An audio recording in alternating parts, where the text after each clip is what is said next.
তাতে আপনার হাঁসটা রোগ ব্যাধি থেকে বেঁচে থাকবে, আপনার হাঁসের ডিমের যে ধারণ ক্ষমতাটা আরও বাড়বে। আপনার খরচটা বেশি হইতো, এখন খরচটা আপনার অনেকটাই কমে আসবে। এই 4টি খাবার মিলে আপনি তৈরি করে আপনি খাবার দিতে পারেন। এগুলো খাবারের বিষয়টা। তো এখন আপনি হাঁসটা নামার পরে আপনি দেখবেন কোনোটা হাঁস আপনি একটু অঙ্গাণু জীবাণু বা আপনার পাও কুড়াচ্ছে, অনেক দূর থেকে যখন আপনার এখান থেকে দরপাক্কর করে হাঁসটাকে গাড়িতে উঠানো হয়, একটু ছুটাছুটি করে, রাস্তা ভাঙ্গা হইলে আসা যাওয়ার পথে তার একটু কষ্ট হয়, পায়ের মধ্যে ব্যথা হয়, সেজন্য আপনি এরপরে হচ্ছে আপনার আরেকটা বিষয় যে আপনি প্রতিদিন কন্টিনিউ যে কাজটা আপনি চালায়া যাবেন ডিমের হাঁসের জন্য। যদি গরম বেশি হয় তাহলে আপনি রাতের বেলা সন্ধ্যার পরে আপনি যখন হাঁসটা যখন ঘরে ঢুকাইয়া দিবেন এর আগে কিন্তু আপনি ব্যবস্থাপনাটা করতে হবে। আসসালামু আলাইকুম রহমতুল্লাহি ওয়া বারাকাতুহু। হযরত শাহজালাল রহমতুল্লাহ আলাইহি হাঁসের কামার এন্ড হ্যাচারি পক্ষ থেকে দেশ ও দেশের বাইরে যারা আছেন সকলকে স্বাগতম জানাচ্ছি। আজকে আপনাদের সামনে যে বিষয়টা নিয়ে আসছি সেটা হলো যে আমরা 5 মাসের ডিমের হাঁস বিক্রয় করা হবে। আজকে যে হাঁসটা আপনাদের সামনে আছে সেটা হাঁস 5 মাস বয়সের এবং ডিমের হাঁস আপনি ক্রয় করে নেওয়ার পরে আপনার কি করে নিবে এই বিষয়টা আপনাদের সামনে উপস্থাপন করব। তাহলে আসুন আমরা ভিডিওটা শুরু করি।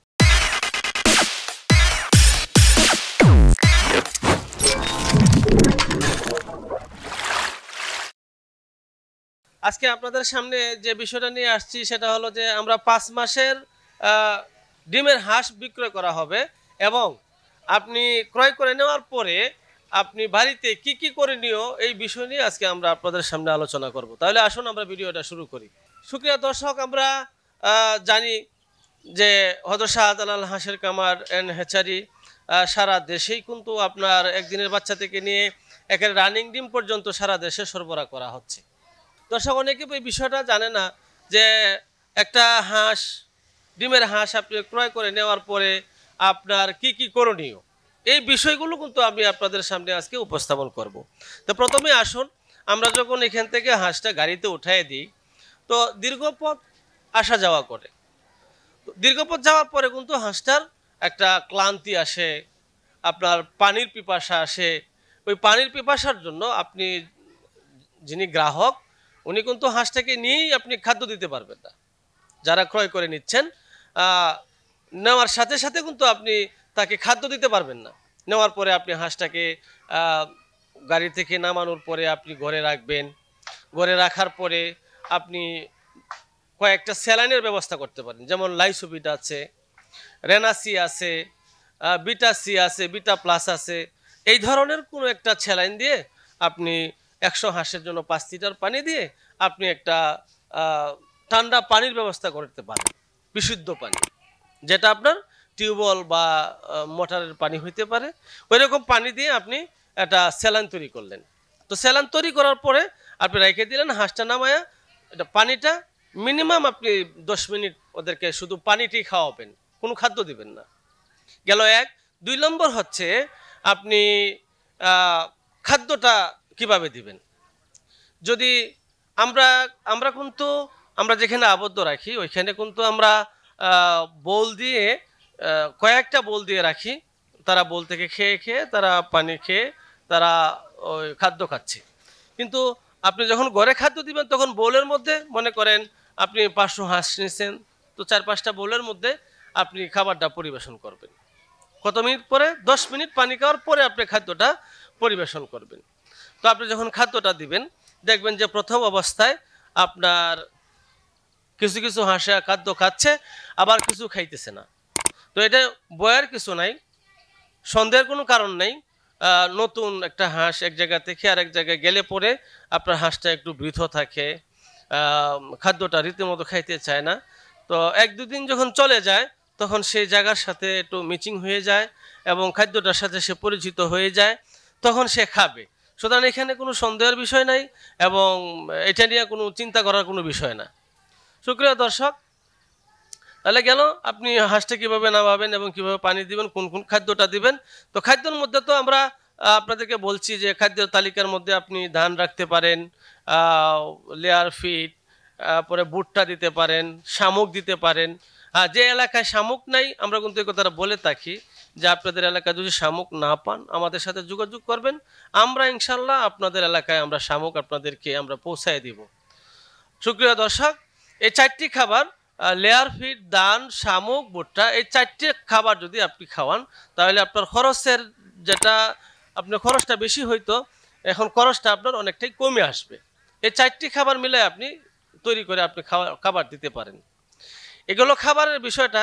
তো এখন আপনি হাঁসটা নামার পরে আপনি দেখবেন কোনোটা হাঁস আপনি একটু অঙ্গাণু, জীবাণু বা আপনার পাও কুড়াচ্ছে, অনেক দূর থেকে যখন আপনার এখান থেকে দরপাক্কর করে হাঁসটাকে গাড়িতে উঠানো হয়, একটু ছুটাছুটি করে, রাস্তা ভাঙ্গা হইলে আসা যাওয়ার পথে তার একটু কষ্ট হয়, পায়ের মধ্যে ব্যথা হয়, সেজন্য আপনি প্যারাসিটামল, যেটাকে আমরা যদি ভেটেনারি বলি তাহলে আমরা ফার্স্ট বেড বলতে পারি, ফার্স্ট বেড আছে, সিপ্রোয়েভেট, এই 2টা ওষুধ প্রথম দিন।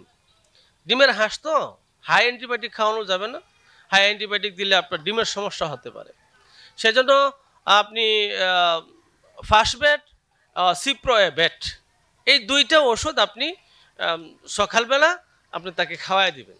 নামানোর পরে কিন্তু আপনি স্যালাইন খাওয়াইলেন, খাদ্য খাওয়াইলেন, রাত আপনি যেদিন পরের দিন আপনি হাঁসটাকে আপনি একটা ব্যথা নিবারণ হওয়ার জন্য আপনি সিপ্রোয়েভেট আর ফার্স্ট বেড এগুলো আপনি খাওয়াই দিবেন। এরপরে আর এগুলো দরকার নাই, একদিনেই সিপ্রোয়েভেট এবং ফার্স্ট বেডটা খাওয়াবে, তাহলে তার শরীরের ব্যথাটা, জার্নিটা, আপনার ক্লান্তিটা দূর হয়ে যাবে। এরপরে হচ্ছে আপনার আরেকটা বিষয় যে আপনি প্রতিদিন কন্টিনিউ যে কাজটা আপনি চালায় যাবেন ডিমের হাঁসের জন্য।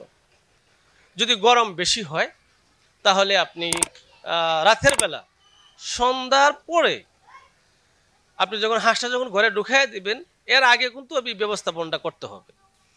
যেমন আপনি আসরের পরে আপনি 500 হাঁস হইলে আপনার 25 লিটার পানি, 25 লিটার পানির মধ্যে একটা স্যালাইনের ব্যবস্থা করে রাখবেন। যেমন লাইসোবিট যদি হয় তাহলে আপনার 25 গ্রাম লাইসোবিট সপ্তাহে 2 দিন খাওয়াবেন। তাতে আপনার হাঁসটা রোগ ব্যাধি থেকে বেঁচে থাকবে, আপনার হাঁসের ডিমের যে ধারণ ক্ষমতাটা আরও বাড়বে। সেজন্য লাইসোবিটটা কিন্তু অনেক উপকৃত। আপনি সপ্তাহে পারলে 2 দিন খাওয়াবেন, পারলে 3 দিন খাওয়াবেন। এরপরে হচ্ছে আপনার বিটা জিঙ্ক, আপনি সপ্তাহে 2 দিন বিটা জিঙ্ক দেন। অর্থাৎ বিটা জিঙ্ক দিলে কি হয় জানেন, মানে হাঁসের যে পলকটা আছে পলকটা একটু সুন্দর থাকে, সচেত থাকে, হাঁসটা একটু শক্তিশালী থাকে। এই জন্য সপ্তাহে 3 দিন আপনি লাইসোবিট দিলেন, সপ্তাহে 3 দিন আপনি বিটা জিঙ্ক দিলেন, দিয়ে আপনি পানিটা পরিবেশন করবেন, আসরের সময় পরিবেশন করে দিবেন, সন্ধ্যার পরে হাঁস ঢুকাই দিবেন। ঢুকানোর পরে দেখবেন যে 1 ঘন্টার ভিতরে হাঁসে এই 25 লিটার পানি কিন্তু আপনার খেয়ে ফেলছে। খেয়ে ফেললে পরে আপনি এই পানিটা আপনি 10টার পরে আপনি দেখবেন যে আর পানি আর পাচ্ছেন না, তাতে তার দেহের মধ্যে যে পানিটা বা স্যালাইনটা গেল তার একটা ধারণ ক্ষমতা বাড়লো, এটা ভালো, এই জন্য আপনি স্যালাইনটা খাওয়াবেন। এরপরে হচ্ছে আপনি আরেকটা কাজ হচ্ছে যে আপনি যদি দিনের বেলা দেখছেন যে হাঁসটা ভালো খাচ্ছে না, তো রাতের বেলা আপনি কিছু খাবার ও পানির পরিবেশন করতে পারেন। তাতে সে যে হাঁসটা আপনার দিনের বেলা খাবারটা কম খাইছে রাতের বেলা একটু খাবার খাইলো, আর যে হাঁসটা দিনের বেলা খাবার খাইছে সে তো আর খাবে না, তো রাতের বেলা পারলে কিছু খাবার দিয়ে রাখলেন, পানি দিয়ে রাখলেন, মাঝে মধ্যে খেয়াল রাখলেন যে আপনার ওই হাঁসের খাবার খাচ্ছে কিনা, পানি খাচ্ছে কিনা, কোনো সমস্যা হচ্ছে কিনা। ভাই আমরা হাঁস ও হাঁসের বাচ্চা ক্রয় করে নিয়ে মনে করি যে আর কিছু করতে হয় না, না, এগুলো কিন্তু পরিদর্শন করতে হয়। আপনি যে ডিমের হাঁসটা নিলেন আপনার ঘরের ভিতরে কোনো গোত্র আছে কিনা, আপনার ইঁদুর চিকা ঢুকছে কিনা, কোনো ধরনের প্রাণী আক্রমণ করছে কিনা, এই বিষয়গুলো কিন্তু আপনি পরিদর্শন করতে হবে। আপনি যেখানে হাঁসটা রাখছেন সেই জায়গাটা হাঁসের জন্য উপযোগী কিনা, এই বিষয়গুলো কিন্তু আপনি সচেতন থাকতে হবে।